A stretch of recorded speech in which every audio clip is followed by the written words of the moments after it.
I think once a parent, always a parent. And that doesn't mean that being a parent has the same role and responsibilities in adulthood, but adult children still need something from their parents. And even if they're caregiving for their parents, there's a way in which they're still respecting the roles and the history that they have in that relationship. So yes, absolutely. I think that there are ways in which adult children often will face unresolved and unmet attachment needs because, Bowlby said this attachment system is cradle to grave. It's subject to review and revision.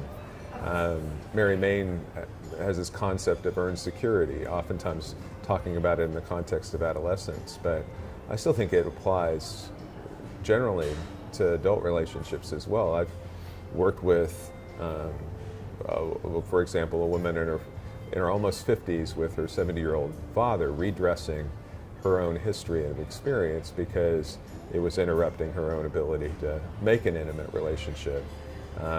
And she tied it back to this family relationship that she had with her father and wanted the opportunity to revisit that relationship with him. So, and to do that in a very similar way that we would work with a adolescent and their parent, obviously at a different level, because they're adults. They don't depend on each other in the same way, but she was still depending on him in ways that he didn't get and understand. But at 70, he was able to see in a new way, and that made a difference for her, yeah. Well, I think you're always in relationship, right? So the question is, what is your role in that relationship, and understanding the blocks in which interrupt that ability to depend on that parent. Some young adults or adult children, if you will, overfunction in their relationship with their parents, take responsibility for that relationship. Well, the opportunity is there to have a different conversation about the relationship. Now, will that create movement for that, for their parent? Not necessarily, but it may create opportunity for another kind of relationship.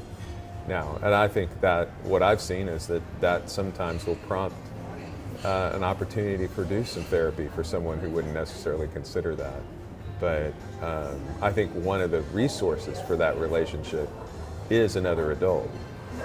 So, I don't know, can a child change their parents? No, not necessarily. Viewed and renewed, right?